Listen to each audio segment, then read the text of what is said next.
Welcome to Balanced Life with Debbie Carlin Boyle. Conversations connecting to a healthier you. The show that gives you all the latest and greatest health and wellness information to inspire you to live a life of balance and joy. Debbie Carlin Boyle is a health and nutrition coach, personal trainer, and fitness instructor who helps her clients live in balance with everything that feeds us, in addition to the food on our plate. Please welcome your host, Debbie Carlin Boyle. Hello. Hi, everybody. Welcome this Tuesday afternoon, depending on where you're at, what time of day it is. I thank you for joining me. I always do Tuesdays. I'm the second and fourth Tuesday of every month, 2 p.m. Pacific time. So wherever you're at in the world, if you want to join us live, you can join us live at ubngo.com. or my Facebook page, Balanced Life by Debbie Facebook. So hopefully you're there right now. If you're not, if you're watching post-show, thank you and welcome. I also want to let you know that you're welcome to become part of this conversation, because that's what I do. I bring the conversation out to the audience. So to do that, if you're listening live, you can call in. And the area code here is 323. Phone number is 524-2599. That's 323-524-2599. Call in, ask a question, make a comment. We have a conversation today that I know is pertinent to every single human being. For one reason or another, you're going to see in just a second what I'm talking about. So really, we'd love to hear from you. We'd love to have you join us on this conversation, my guest and myself. If you're not listening live, or you are and you can't call in, you can go to my Facebook page and make a comment or ask a question there.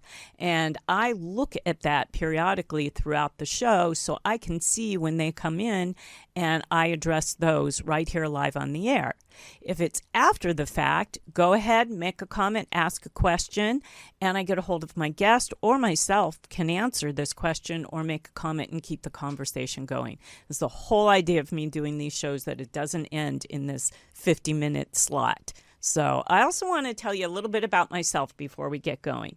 So as the intro said, I am a personal trainer, a fitness instructor, and a health and nutrition coach.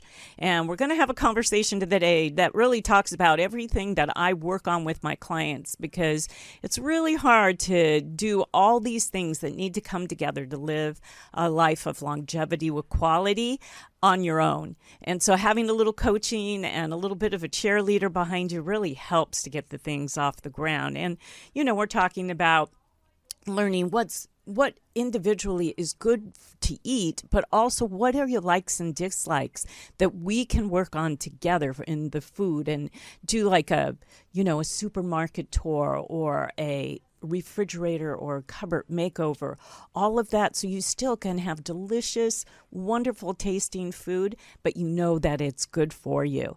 And then we talk about all the other elements that have to come together in your life. What's your social life like? What's your spiritual life like?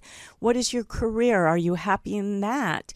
What is your family like? Do you have creativity in your life? What do you like to do for joy? And what brings you happiness? How physically active are you? What is your sleep like? And we dig into all those things together.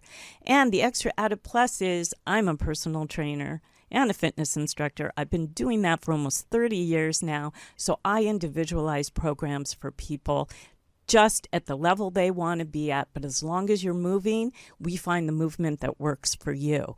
So I can do all those things for you, or any one of those things. And I also work with groups, and I do workshops. So go ahead and check out my website. It's Balanced Life by Debbie, DEBI.com.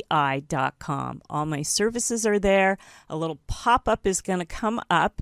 It is a 3-day detox with really healthy food. There's recipes for breakfast, lunch, and dinner for 3 days. That's a winter detox because we're in the heart of it, or getting to the end of it now, but where you're going to feel better in just 3 days just by following it, and you're not going to feel deprived. This isn't a diet. It's just a way to do a reset. So that's free. Go on my website and check that out. Just pop your name in and your email, and I'm going to send it right back to you. So today's show is a lot to do, like I was saying, with a lot of what I was just talking about. And I'm going to start with a little bit of a statistic for you.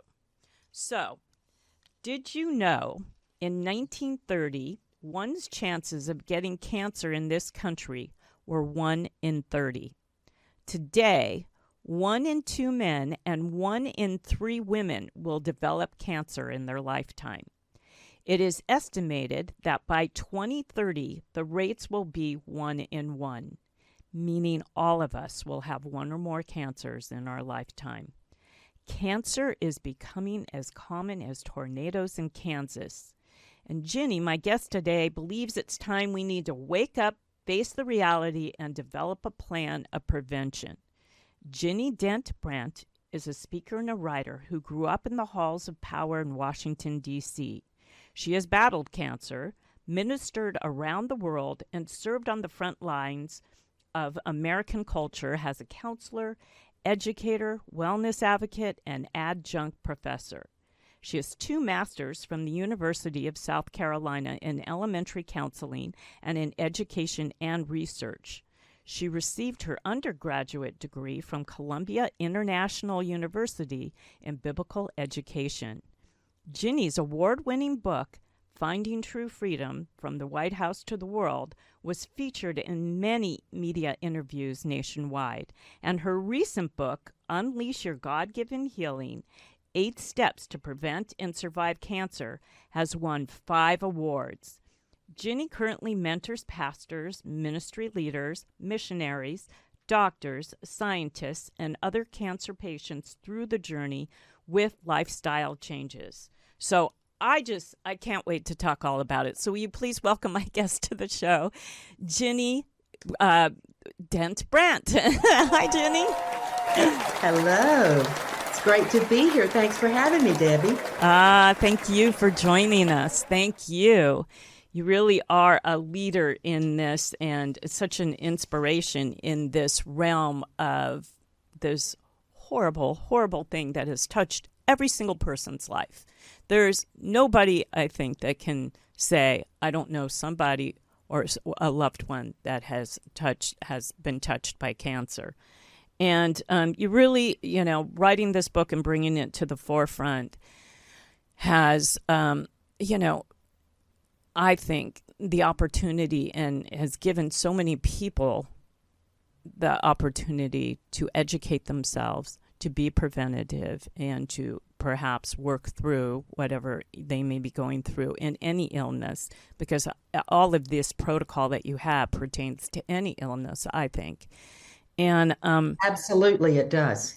And I want to go through that, but I want to learn all about you first. Have you tell the audience a little bit, and we're going to start from, because we hear the accent, so where you're from, what your young years were like, and what got you into what you're doing today? Because, I alluded to a little bit of it in the introduction. So tell us about yourself.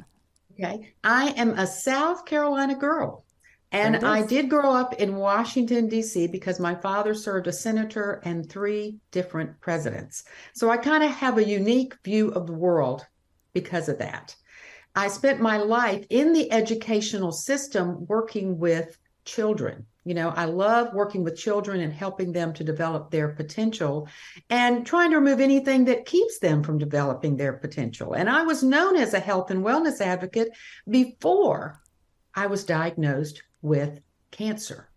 So the cancer diagnosis was a complete shock to me, but it made me delve even further into what caused my cancer and what I could do to help my doctors to beat it and prevent it from coming back. So how long ago was this that you got this 2015, diagnosis? I was diagnosed. Okay.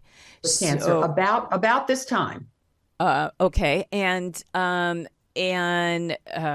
what was I going to ask you? So, and at that point, you had already, up to that point, been living a lifestyle, like you said, of health and wellness. You had already... Well, I considered myself a health nut. And most people would tell you, because I rewrote the curriculum for the school district on health and wellness to teach it to children. And I revamped was on the committee that revamped the school lunch program. But I had so much more to learn. I was just skimming the surface. And because I was eating healthier than the average American, I thought I was one of the good guys that had it all together. And my research would show me that I had a lot more to learn. Yeah, it's pretty remarkable, isn't it? I was also on the committee of my kids' school to revamp the lunches, and we were instrumental, and we were the pilot program for putting salad bars in the schools, and then it opened up to the entire district, and it's been there now for 15 years or so. And we also put a garden in at the school where my kids went to elementary school. It was a program, a state program called Gardening Angels, and I was just raised my hand and stepped up front and center. I thought that if you can get a young child to be educated and to love fruits and vegetables and really understand where food comes from and love it from the get-go and get their hands dirty, literally, then you've got a great jump start for them on the healthy, longevity swing, I think. I think so too. So that's really cool that you did that. It's important for them to know from the get-go that these foods were made for their healing. And really, the more of these plants that you eat and grow yourself without all the chemicals, the better off you're going to be. Right. And giving them just the fun part of it. I mean, when the kids would be like, putting the seeds in, and then 2 weeks later in the watering, time, they saw them sprout. And then, depending on the type of vegetable it was, maybe 3 weeks later, it was ready for harvest. And then we would make a salad and make our own homemade salad dressings. And, we would get like a healthy flatbread and make like a little pizza with all the vegetables on it. And they just thought that was the best thing in the world. And, I know for my kids, it maintained throughout their adult lives because we took it home too. And our hope was you give the kids a little bit of education so they make those suggestions to their parents as well. And granted, I live in California, so we do have, we're supposed to be the sunshine state, and it's a little bit easier to have gardens all year round out here, and we are sort of known to be health gurus, but it's not necessarily the case across the state. And like you said, most people think they might be eating healthy and living a healthy lifestyle, but until they really, really educate themselves, they're not. So can we go back to 2015 and hear your story? How did you discover cancer, and then what was the journey for you like? Actually, I discovered it after I did the Cooper River Bridge run in Charleston. It's a 10-kilometer run that you can walk or do a combination of walking and running. And at that time, my husband and I were walking and running it. We never totally ran it. And that night, in the middle of the night, my ring got caught in my nightie. Ooh. And when it did, in the middle of the night, I was trying to free it. I felt a lump. Well, I went immediately back to bed because I was tired and thought it was just a dream. And the next morning I woke up and, oh dear, that lump was there. So my mother had just died of breast cancer 4 months earlier. And so I certainly wasn't going to fool around, but I went on my way home, because I was out of town, to my doctor, and she immediately set me up for a mammogram and with a radiologist. And when he told me that it was not a fluid-filled cyst, I had had those false alarms before. I was like, really? It's a real tumor? And he goes, it's a real tumor. We have to do a biopsy, to find out. So the first bad news came when the biopsy came back and they said, it's cancer. Then the next week, the nurse called me at school and said, it's not just cancer, it is aggressive cancer. And then I went for the MRI to stage the surgery. And I went in to meet with the surgeon to set everything up. And he said, Miss Brant, it's worse than we thought. I said, what do you mean? He said, it looks like it's spread into your lymph system and in different places in your body. We're looking at a stage 4 aggressive cancer. No. And we are going to do our best to keep you alive a few years with treatments, but we cannot cure this. And we can only extend your life a few years. And I'm like, what? Well, the first thing I did was, my husband looks at me and goes, we're getting a second opinion. And we flew to Cancer Treatment Centers of America in Chicago immediately. And they looked at all the scans and all the results. And within 5 days, they were able to sit down with me, 2 radiologists, 2 surgeons, and tell me their opinion of my situation. And they said, we don't know that it's stage 4. What we're seeing on these scans is a terrible inflammation so bad from your biopsy, it could have taken you out. So that what they saw on the scans was inflammation. They said they wouldn't know how far the cancer had gone until they did the surgery. And I decided to get treatment there because they gave me a holistic naturopathic doctor, a nutritionist on my case. They brought acupuncture in. They were bringing the whole package, and it was worth flying up there for the treatment that I got. Absolutely. I'm so glad that you became your own advocate. There's the first, message. Amen. And the first thing that we need to tell people is that you have to advocate for yourself. Second opinion, even if it's not something that sounds that bad to you on the first opinion, you need to get a second opinion, and then you need to educate yourself and be informed to make your own informed decision. I'm so glad. And then you have to be your advocate all the way through, because there is a certain protocol or a certain formula that doctors, Western medicine doctors use it's almost like a one size fits all, and it's never that. It's never that. Everybody's so individual, and you need the holistic approach not only gets to the root of the problem, but they also work with you and what you're dealing with from the inside out and the outside in. And so glad you did that. So glad that you had the wherewithal to do that, because that I am too. And you will love this because you're a fitness coach.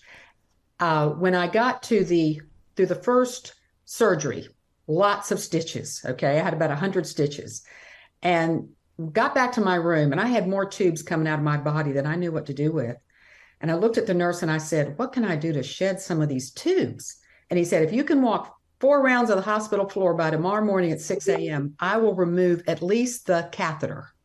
And I said, great, please remove it. So the next morning I got up, walked 4 rounds of the hospital floor. Debbie, it felt so good. I said, how many to a mile?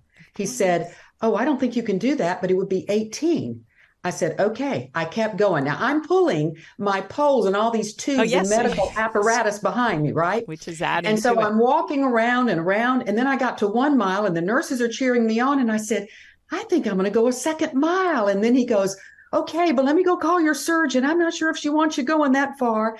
Called my surgeon, and she said, if she has the energy and the balance, let her go. It's only going to promote healing. That's a testament to what exercise can do for you. Amen. It gets everything moving because it gets your systems activated. You're going to get rid of a lot of toxins, and anything that in your body is going to start responding to that. Yes, the anesthesia absolutely. Out, jumpstart the organs. Yes. Well, the surprise was when my surgeon came back around that afternoon, she said, I'm not only letting you go home today, just one night after surgery. She said, these tubes you were supposed to go home and babysit for a few weeks after a breast cancer surgery, I'm pulling them today. Your body's already taken care of it. Wow. That's good. And so I tell people, as long as your doctor has not told you not to, we don't go up against the doctors, right? But sometimes they'll tell you not to move because you are operating on a part of your body that's weight bearing, and they want the swelling to subside. And so they tell you to wait. You listen to your doctor's instructions. They weren't telling me to wait. And so I kept moving. And then I decided, well, this works so well for this. I don't want this chemotherapy. So I decided I would walk 2 miles before and after each chemotherapy if I could. Well, the 2 miles before wasn't hard. Went in for 8 hours of chemotherapy the first time. My husband said, I'm not sure you'll be able to do this at the end. I got up and walked 2 miles back to my hotel room from the infusion center. And then 2 miles in the morning and 2 miles in the afternoon, every day in between, only to find out after I complete the cancer journey, several years later, my doctors went back to that and said, look at the new research in Australia, then followed by new research a few years ago at MD Anderson about what exercise does for the cancer patient. It's the best pill a cancer patient could take is to exercise. it's so true what exercise can do for you. That coupled with your diet and other things, your rest and all of that. But you're living proof, literally living proof what it can do for you. So using all of those strategies, and I take it that you revamped your diet a little bit to meet the needs. Oh, absolutely. We were up to 4 or 5 fruits and vegetables a day, my husband and I, because of my dad's Alzheimer's and things I was learning. And then I realized, well, that's not enough. I need like 10 to 13 of these plants a day. So we gradually, and now we're up to the 10 to 13. And it makes a huge difference. And again, no one's talked about this until recently in the cancer world, but MD Anderson did a study. One of their oncologists was involved, and they gave people gradually up to 50 grams of fiber from all these plants and grains and things, and 6 probiotic foods a day during chemotherapy and immunotherapy. And the results were clear. They were going to fare better with chemotherapy, and the immunotherapy was enhanced. I bet. Those cruciferous vegetables, those are the probiotic vegetables, really good for you. All those things. Fermented you got the prebiotics and the probiotics, ferments, and you put it all together. And in the chemotherapy journey, when chemo is pulled out, your gut is going to be destroyed in order to kill the cancer. And your gut is where 70 to 80% of your immune cells lie. And so my naturopathic doctor was giving me L-glutamine powder after chemotherapy to help protect my gut. And it helped, but it was still going to get partially destroyed. When it was all over, I totally rebuilt my gut with nourishing foods. And I've kept that same diet today. I don't do the 6 probiotic foods. I do 3 probiotics a day. And I do eat a large amount of plants, fruits, vegetables, nuts, seeds, including flax seeds. And so, I've just gone from not knowing very much to knowing a whole lot more about how my body works and what makes it work the way God intended it to work. Because, it says in Genesis 1:29, when you look at the Bible, God says, I've created this food for you. And then years later, scientists can tell you every phytochemical, every antioxidant that's in each plant. And all the plants have cancer fighting power. But as you mentioned, the cruciferous vegetables are high, probably some of the most beneficial for a cancer patient, especially someone with estrogen-fed breast cancer. And then you've got blueberries, onions, garlic. You've got all these things that have natural cancer fighting power. I did an article on my blog. I do have a cancer prevention blog, and I did the top 10 cancer kicking foods. And I now eat some of those foods every single day. And that's the beauty of educating yourself. And then you write this amazing book so you can go ahead and educate others as well. I want to get into the book and into what you learned. Because I'm sure you talk about that. There it is up on the screen for those that are watching us. You talk about, what worked for you, but there are some universal things that we know, phytochemicals, plants, anything that God created for us is good for us to eat for the most part, that we should be learning what our individual bodies will actually thrive from. And biggest problem and why these statistics are the way they are that I read at the top of the show, which came from you and your media kit, but those statistics are based on what's happened because we've become a processed nation. I call myself a processed kid because I lived on fast food and I lived on anything that came in a package, and it wasn't 100% whole, nutritious food. And everything that's been added for flavor and all the pesticides and environmental stuff that's come together that's on and in our food has wreaked havoc, which is the reason why those statistics have changed. And I was listening to a podcast earlier, the Primal Food podcast, and they had a cancer doctor on there, and she was saying that we're going to be at 100%. We're going to be, it's not going to be like 1 in 5, and we're going to be one-on-one. Everybody will have some form of common some thing in cancer. this culture. Yes, and we're not that far away. And she's saying that she's seen much younger kids, 25-year-olds and young kids coming in with cancer now because our food is so tainted, our environment is so lethal that, it's just wreaking havoc on their bodies and causing other diseases, any kind of inflammation that causes an autoimmune disease and heart disease, all kinds of things that she said it's gotten worse and worse and worse over the years. But we're going to take a quick break. And when we come back, we're going to talk about the book and how you lay out. Let's talk about the healthy foods, the healthy lifestyle. And you have 8 steps to actually curing yourself from cancer or helping to survive cancer. And we can talk about those steps when we come back. So we'll be right back after a message from one of my sponsors. Without looking at labels, do you actually know what is in the cleaning products that you use in your home? If you haven't addressed this yet, it's likely that you are spraying toxic and dangerous chemicals in your home. 3 common ingredients that you want to avoid at all costs are ammonia, fragrance, and bleach. These ingredients and chemicals can contribute to chronic respiratory problems, allergic reactions, allergies, cancer, hormonal issues, headaches, and more. So what's the solution to a healthier, clean home for your family? Teas Organics all-purpose cleaner and room sprays. Tea's products are formulated with the power of an essential oil blend. Her all-purpose cleaner gives you a clean surface, shower, toilet, or simply just use it to spot clean or dust, and all without harsh chemicals. And to make it even better, Tea's Organics all-purpose cleaner uses 100% organic essential oils and has a sweet yet spicy herbal aroma with hints of citrus. Imagine a fresh, inviting scent and sparkling clean home that you know is free from toxic, potentially harmful, and cancer-causing chemicals. I use these products, and I can personally attest to all of the above. And right now, enjoy a 15% discount by applying 15DEBBI, DEBI, to your order. So check out these amazing products by Tea's Organics that are healthy for you and your home. Welcome back.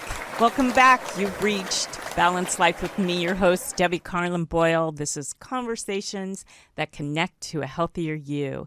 And today I have a great conversation. We're talking about cancer, cancer prevention, cancer surviving with our wonderful guest, Ginny Dent Brant, and I'm so excited to host you today and talk about your journey.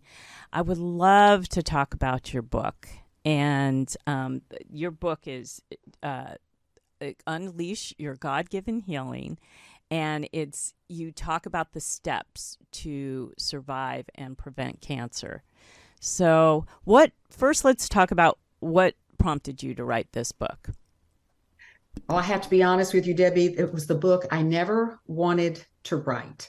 And when the chaplain at the hospital, I went to pour out my heart to him because there were 8 risk factors for the cancer I got. I didn't have one of the risk factors. So they did extensive genetic testing, and that showed nothing either. So I had nothing to rest my hat on to say, this is why I got cancer. And that's what motivated me to research.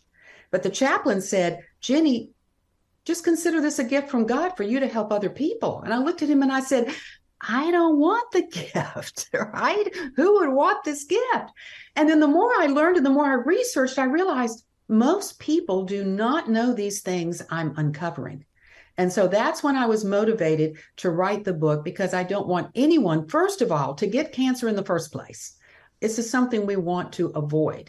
And then for those people like me that have to go through the journey with all the toxic, difficult treatments, these same 8 steps help you to do better as you go through the treatments and also prevent the cancer from coming back. So what you do to prevent cancer is the same thing you do to get through the journey and the same thing you do to prevent it from coming back. So I was at that point motivated, and at that point, nothing could stop me.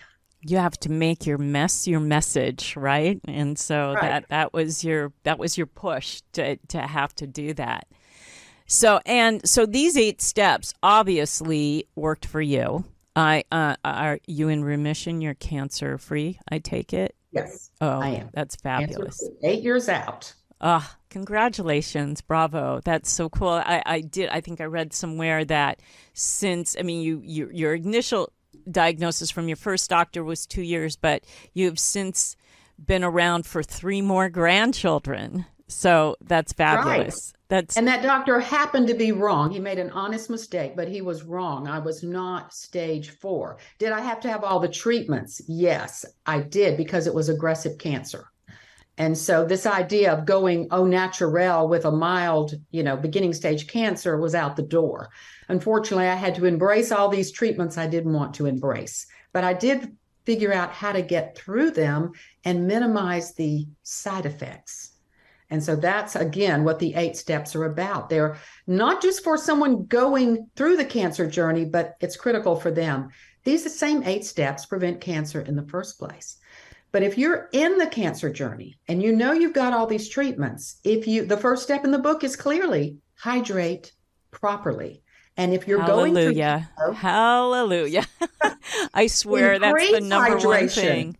Yes. I had a friend who was a cancer researcher at labs through UCLA, actually, and he said the number one catalyst for disease itself, especially cancer, is dehydration. The number one thing. And for heart problems and for dementia and Alzheimer's. All diseases. Yeah. Disease. It's just it's the first in my book because it is so important, and that hydration affects every cell, every organ, and every organ system in your body, including your immune system. So it's just so important. But again, my nutritionist told me to increase hydration 2 days before chemo, the day of. All day long, 8 hours of chemo, I'm drinking water bottles, every 30 minutes on the hour, to flush out all of the chemicals. And it gets the chemo to every cell. That's important, but it helped to minimize the side effects. Mm-hmm. And so, daily hydration, I literally have it measured out. Here we go. This is 32 ounces right here.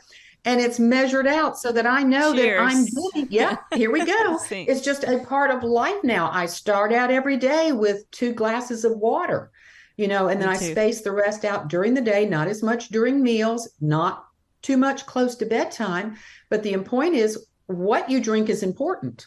And when you eat a lot of these plants and fruits and vegetables, a lot of them enhance hydration. They do.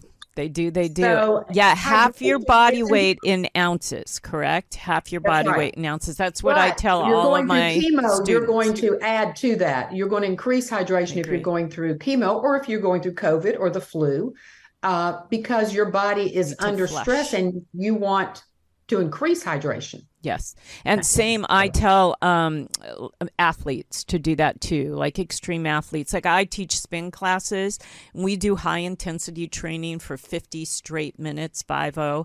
And so we're, not just walking. I always say break a sweat every day if you can, but the kind of sweating we're doing. I also do hot Bikram type yoga.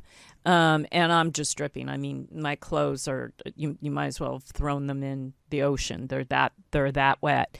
And so we have to increase our hydration when we do that. So I drink, this is 32 ounces, and I drink 3 of these a day. And I always start with a glass or 2, like 8 to 16 ounces of water before any kind of beverage or food or any even activity that is before anything I get out of bed, because I have the water right by my bed. And then I make sure that I get that I measure it out and make sure that I get this, especially on those days that I take those hot classes or that I teach or take a high intensity interval type class. I work out, do some sort of form of workout every day. But it's really important, and I don't need this much because I only weigh 110 pounds, but I still which would mean 52 ounces basically. And I aren't getting much more than that, but, without overdoing. So I make sure I stay hydrated. And I just really, that's a big deal for me to tell my clients and friends and family and students, because I think it's the number one. One cancer center is recommending to their cancer patients for prevention, after they've been treated, to drink a gallon of water a day, even if they are low in weight like you are. This just does so much for your body. But then again, you don't want to go too far. Yeah, because then you can do that. It's hard to pass by a bathroom because you're drinking so much. But water is key, and it's free. You filter it. It really, once you filter it, it doesn't cost you anything. So this is something everyone can do. The first 4 steps in my book are something anyone, 3 or 4 of the steps are something anyone can do without costing any money. And I think that's important. And 5 of the steps in my book, I already knew something about, but I took a deeper dive on them. And there were 3 steps in my book that I just literally didn't know anything about and totally missed the boat on. So, so good that a lot to learn. So good that you did the work for everybody else. So what's step 2? Let's go to step 2 then. Well, step 2, we talked about exercise. And so I've already hit on that, but it enhances every organ system and organ in your body, and ups your T cells. The best thing someone could have done during COVID is not to be sedentary and eat potato chips all day long, and it's to get out and walk. Maybe stay away from people, but get out and walk every day. And that's what my husband and I did, even when we were quarantined or in the lockdown or whatever you want to call it. So exercise is key. Deep sleep is another step, because in deep sleep, while we're doing this interview, both of our bodies are performing miracles without us thinking about it. That's the way the body was designed to work. But when you engage in deep sleep at night, those miracles go up exponentially. And that hormone called melatonin goes off in your body, and it's a major immune builder and cancer fighter. So the best thing you can do to prevent cancer is to make sure that you are getting regular deep sleep on a regular basis. And if you're in the cancer journey, you want to make sleep a priority. And that's like 7 to 9 hours is my recommendation for people, because you can get to the other side where you're sleeping too much and your body will, of course, because you're not getting the movement, you're not getting the nourishment, you're not getting the things that your body needs throughout the day. But 7 to 9 hours is optimal for an adult. We're talking about an adult. And finding that deep sleep, because that's when our body resets, right? That's where it's sort of put in the garage, and all the it's going in for service. Yeah. So you wake up feeling refreshed and new, and every day's a new day, and it's never too late to start something new and make it a new healthy habit. That's a really big plus if you want to add that to your routine. It can happen just by waking up in the morning, starting fresh, starting new. All right, number 3. Oh, we're on number 4, because exercise was number 2, then sleep. Now, number 4 is using food as medicine. And I would learn a lot. This is probably, I had to break this into 3 chapters because there was so much to learn about food as medicine. I had to look at the fact that I was eating a highly processed diet. I might have been eating more salad than other people and less junk food than other people, but, I wasn't doing well enough. Mm-hmm. So I increased my plant intake from about 5, and the average person gets about 2, maybe 3, and they think French fries is a healthy vegetable, and it's not. And I took it up to 10 to 13 gradually. And so I'm eliminating the processed foods, going to whole foods, things that you tell your clients every single day. And I'm going to low sugar. I even, cut back on dairy products. I don't want to say I went all organic, because some things I've learned don't need to be organic. Mm-hmm. The shell itself protects some things from the part that you eat inside from having those chemicals. But the things that are what we call the dirty dozen, where 15. They do have a high pesticide residue, I definitely eat organic. So I really cleaned up my diet. It took a while. I went through my pantry and threw all these chemically processed foods out that contained all these additives and preservatives. Mm-hmm. And I just ditched it all and started over. And, it's made a huge difference. People don't realize when you eat right, the difference it makes in your skin, in your health, in your immune system, in your countenance. So the diet was a big piece of the puzzle, but it was also serving to nourish my gut, which was, step 8 in my book, that you have to rebuild your gut and have a healthy gut lining, because flora. 70 to 80% of your immune cells are in this gut lining. And if you want to keep that immune system strong during the cancer journey through chemotherapy, research has clearly shown, eat high fiber whole foods, eat probiotic foods. Don't waste your calories on all this junk and processed food. I have come to the conclusion, Debbie, that our bodies were never made to eat processed food, and I ate it for 50-something years of my life. Well, we were born in an era where it was, and it's big business. It is big industry to bagged food. Look at our commercials. We're being sold a really unhealthy bill of goods, and people are literally buying into it with their money and with their lives. They're eating that way. The way the media portrays unhealthy food. And, so I was in the television commercial industry for 30 years, and I produced TV commercials, and I made a big living on selling fast food. So I worked at McDonald's, Carl's Jr., Burger King, Taco Bell. A Taco Bell commercial put my daughter through college. So, because she was in it, when I produced, she was in it.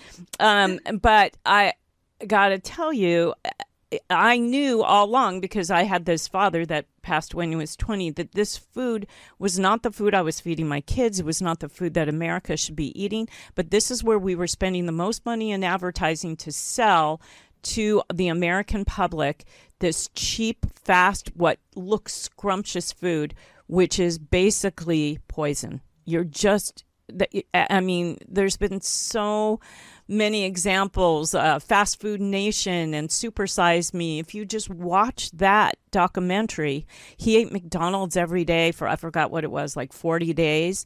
And he gained something like 100 pounds, but not only that, he was lethargic. He had brain fog, his skin, like you said, food can change your skin. It can change you from the outside in and the inside out. He started craving the bad food because of the additives that they put on. Believe me, I know, because I know I'm a public show, but I know what McDonald's did to their food. So to make you want to keep eating those McDonald's French fries. And you're talking about high calories and low nutrients, low phytochemicals and antioxidants, what we need to bad fight. Oils, really bad oils, not grass-fed meats or chickens or any, no free range out there. And so the source of your food matters as well, but that's sort of a secondary thing. At least if you can get those fruits and vegetables and grass-fed and free range in your body, it's a little better than things that are not, or that are chemically based. But it's Mm-hmm. amazing that food can make such. Food is medicine and medicine is food. Just as you said, it's the first thing I start with in all my talks. And once but you do have to, my education is such that what you researched is what I learned when I went back to school. So I could bring this to the general population. So, so, so important. What you put in your body, you're going to get out of, your body's going to respond to. Good or bad, it's going to respond to. And, I know you talk about eating the rainbow. You have something on your website where you talk about, here's what you get from all the orange vegetables. And you have like carrots and squashes and stuff. And here's what green vegetables can do for you. And I just think it's so neat to break it down like that, because that's a visual that tells you. And then there's so many wonderful ways to cook these things. You don't want to cook the hell out of them that the nutrients go away, but you do want to, cook them so they're delicious. There's so many things that you can add them to and be creative with, and great cookbooks out there that show you the way, I'm sure. Well, we've learned a lazy way to get these superfoods into our body, and we do have a smoothie as a meal replacement once a day, and we get 6, 7 superfoods in there. Yeah. And a lot of plants and a lot of greens and a lot of different things that are just our body's cup of blueberries every day. That's one of our rules now because it prevents dementia, heart disease, and cuts off blood supply to cancer tumors. So when you learn these things, it makes you change the way that you eat. And so when you adapted all this lifestyle changes, these positive changes, you mentioned that you felt better, that your skin was glowing. Did you notice any other differences besides, I mean, it sounds like you were always on the movement, because you said that you were doing the walk, the run, right even before your diagnosis. Do you notice just everything in life being better now that you're kind of got rid of the bad things in your lifestyle and the chemicals and the environment and stuff? I've noticed my AC1 is better, going down. Blood pressure's going down a little bit. Just you're going to be healthier overall. Mm-hmm. When you do these things, and it's not just the diet, it's the hydration, it's the sleep, it's the exercise and the diet. And then, some of the other things that I learned that are steps in the book relate to lowering your toxic load. Because remember, I told you I had no risk factors for the cancer I got and no genetics.